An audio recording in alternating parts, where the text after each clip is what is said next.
Sevgili Orhanca Bilgilenme dostları, kanalımıza hoş geldiniz. Sevgili yay, yol seni çağırmazsa içindeki seyyahı uyandır. Ebced ilmi her harfin taşıdığı sayı ile kişinin kader planını, ruhsal gelişimini ve içsel dönüşümünü açığa çıkarır. Yay burcu gibi özgürlükçü, öğretici ve yolculuk odaklı ruhlar için bu ay bilgelik sınavı ve ruh madde dengesini kurma zamanı. Ebced size şöyle sesleniyor: yol bilen değil, niyet eden yürür. Aşağıda açıklamalarımdan sonra bu sözün değerini anlayacaksınız sevgili dostlarım. Sevgili yay, hazırsan Temmuz 2025 için Ebced ve Havas ışığında detaylandırılmış yorumuma başlıyorum. İlk konumuz aile ve kardeşler, anne baba ilişkileri. Onunla ilgili Ebced'e baktım. Ailede eski bir kırgınlık ya da uzun zamandır görmezden gelinen bir konu bu ay yeniden masaya yatırılacak. Bu da sizin biraz canınızı sıkabilir. Ama sabır diyorum. Ayrıyetten anne ile ya da anne tarafından gelen bir kadim yük, bu miras da olabilir, bir söz de olabilir. Soy zincirinde duygusal tekrar bir yaratılış olabilir. Yani anne ile ilgili ya da annenin tarafından biriyle bir girişim, bir anlaşma, soy ağacı ile ilgili bir konu meydana gelebilir sevgili dostlarım. Ve kardeş de aranda yaş farkı olabilir, abin olabilir veya kardeşin olabilir ama yaş farkınız bayağı var diyelim. Birbirinizi uzaklaşmış olabilirsiniz.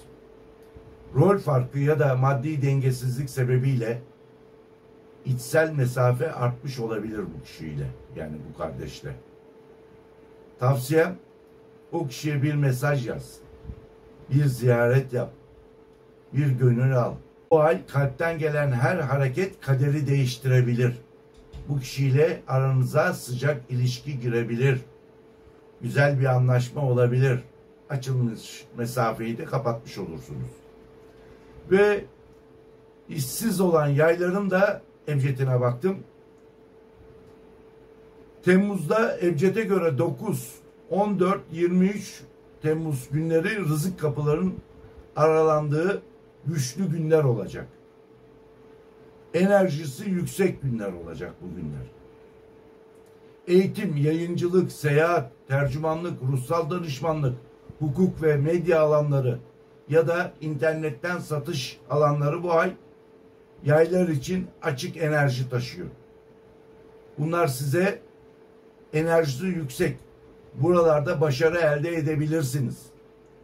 Buralara iş tekliflerinde bulunabilirsiniz.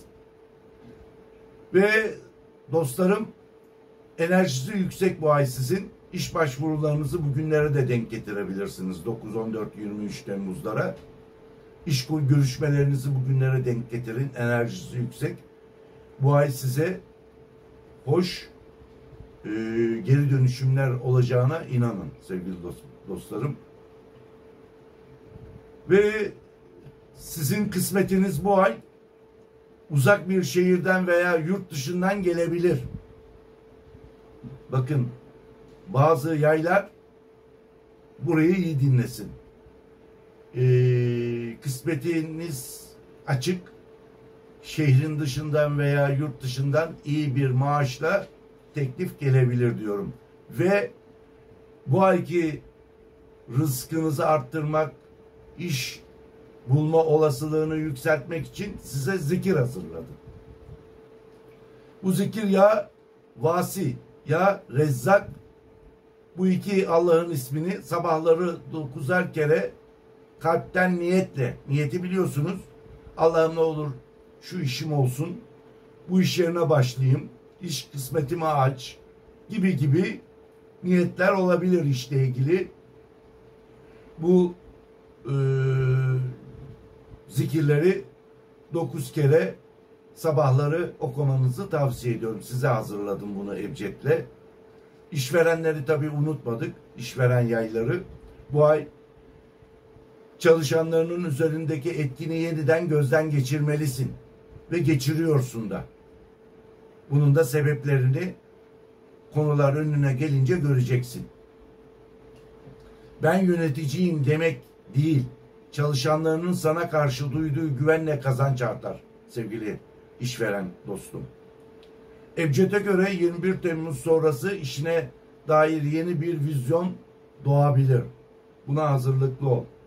Ve bunun için çaba sarf et. Önü çok güzel çünkü. Size tavsiyem, ben daha çok neye katkı veriyorum? Bunu kendinize sorun. Tabii işvereni verdik. Çalışan yayları vermezsek olmaz. Onlar için de Ebced'e baktım. Bu ay kariyer alanında gökyüzü seni destekliyor sevgili kardeşim. Ancak içsel kararsızlık enerjiyi dağıtabilir. Kararlı ol bazı şeylerde diyorum. 17-24 Temmuz arasında sunum, toplantı, imza, eğitim gibi konularda dikkat çekeceksin. Müdürün, şefin, patronun seni takdir edecek bu konularda. Öne çıkmaya çalış. Bir kadın yöneticiyle aranda derin bir sınav olabilir. Yöneticisi kadın olan kişiler varsa o kişiler bu ay onunla ilgili bir sınav yaşayacaklar. Ama sonu güzel olacak tabii. Siz sözünüzü, yaratılışınızı ortaya koyacaksınız ve iş gücünüzü ortaya koyacaksınız ve karşı tarafta memnun edeceksiniz. Size tavsiyem, ne biliyorsan bil, mütevazi ol. Bu ay işten gelen tevazu seni yükseltecek sevgili dostum. Evet, iş kurmak isteyen, ortaklık yapmak isteyenler için de Ebced'e baktım. Yay burcu için ben kendi işimi yapmalıyım enerjisi bu ay zirvede olacak. Ve enerjisi de yüksek olacak. Yurt dışı, e-ticaret, dijital platformda kurs, eğitim, danışmanlık gibi alanlarda bereketli olacaksınız. Atılımlarınız güzel olacak. Buraya yönelebilirsiniz. Enerjileri yüksek. Ortaklık düşünüyorsan mutlaka 23 Temmuz sonrası tercih et sevgili dostum. Ve sadece gerçekten aynı vizyona inanan biriyle kur. Burası çok önemli sevgili dostum. Yoksa başka türlü o kişiyle ne mutlu olursun ne de işini doğru düzgün yürütebilirsin. Ve muhakkak kağıda dök ortaklığını. İkiniz birden imzalayın. Yoksa sonu hoş görünmeyebilir. Ebced'in size uyarısı, söz aynıysa kader birleşir. Hedef ayrıysa çaba boşa gider diyor Ebced. Evet, geldik bekar ve boşanmışlar için, yeniden ikinci baharı bekleyenler için Ebced'e baktım. Bu ay kalbin yeniden atacak diyorum bekarlara. Ama bu aşk geçmişten gelen değil. Ruhsal düzlemde yeni bir eşleşme olacak. Çok güzel. Kısmetiniz bu konuda da açık. 11-19 Temmuz arasında kaderini etkileyecek biriyle karşılaşabilirsin. Ve bu uzun süreli de bir beraberlik olabilir sevgili dostlarım. Ve ancak başta farklılıklar seni düşündürebilir. Kalpten bir bağ oluşabilir ama sonrasında. Ve sizin için de bir zikir hazırladım sevgili dostlarım. Ya Vedüt, ya Cami, ya Latif. Her gece 33'er kere okunmalı, niyet etmeli. Abdestliyken. Bunun size çok faydası olacak sevgili dostlarım. Ve şanslı günleriniz 9, 14, 23 Temmuz. Bugünlerde iş görüşmelerinizi, iş anlaşmalarınızı, kız istemelerinizi, evlenme tekliflerinizi, önemli günlerinizi hep bu günlere denk getirin. Enerjisi sizin açınızdan, sizin burcunuzda çok yüksek bir enerji. 9, 14, 23 Temmuz günleri. Ve şanslı sayılarınızda 5, 9, 14 sizin için enerjisi yüksek. Bugünlerde gelen teklif, rüya ya da karşılaşma, büyük bir sıçrama olabilir sizin için. Ve ruhsal önerim, sıkıldığın yer çıkmakta geciktiğin yerdir sevgili dostum. Tavsiyem her sabah doğuya dönüp 5 dakika gözlerini kapat. Ya Hadi zikrini 21 defa tekrarla. Huzura kavuşacaksın. Allah'ın isimlerinden korkmayın. Allah'ın isimleri size yol gösterecek. Sizin niyetlerinizi, isteklerinizi bununla isteyeceksiniz Allah'tan. Bana inanın sevgili dostlarım. Ve çocuğu olmayanlar çok yazdılar bana sevgili dostlarım. Bizim için de Ebced'e bakar mısın diye. Onlar için de Ebced'e baktım. Temmuz doğurganlık açısından olumlu ama zihinsel dağınıklık hormon dengesini bozabilir bu hal. O enerjiniz Ebced'de zayıf çıktı. Ama doğurganlık olumlu çıktı. Enerjisi o konuda yüksek çıktı.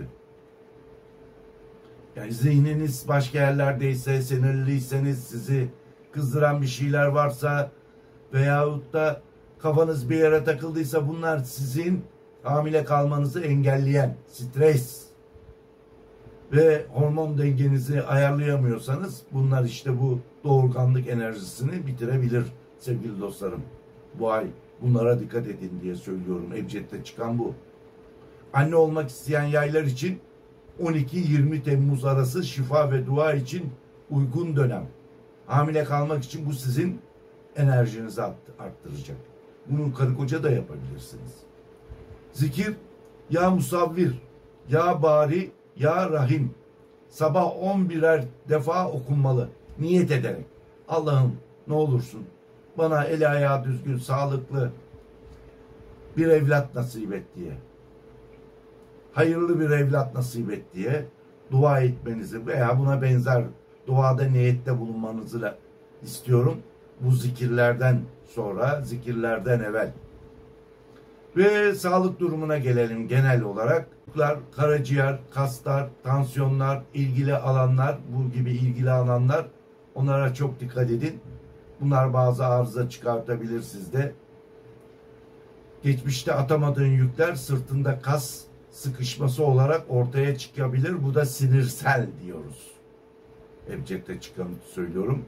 Tavsiyem hafif esneme egzersizleri, zeytinyağlı hafif beslenme ve ada çayıyla detoks öneriliyor Ebced'de size. Ve size yaylar, Ebced'de bunun için de çok uğraştım. Zikir önerim var. Ya Reşit 514 defa yay burçları bunu zikretsinler.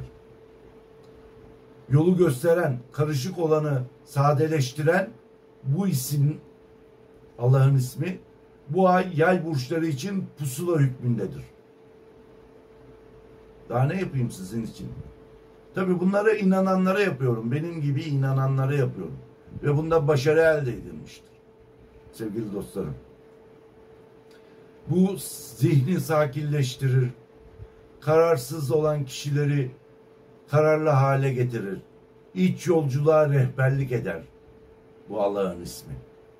Bunu kullanın sevgili dostlarım. Sevgili dostlarım, emeğimin karşılığında lütfen abone olun, beğeni yapın.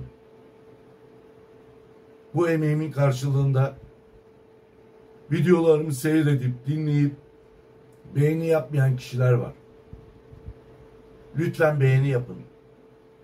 Çok kişi tarafından beğenildik. 25.000 aboneye en kısa sürede ulaştık. Sizlere ayrı ayrı teşekkür ediyorum. Daha da geliştireceğiz. Çoğu kişinin burada havasla ilgili problemlerini çözmeye çalışıyoruz. Çoğunun ücretsiz oluyor. bakımlarımız var biliyorsunuz. Sevgili dostlarım, Orhanca Bilgilenme kanalında sizlere umarım hoş vakit geçirmişizdir. Sağlıkla kalın, mutlu kalın, huzurlu kalın ve bizde kalın sevgili dostlarım.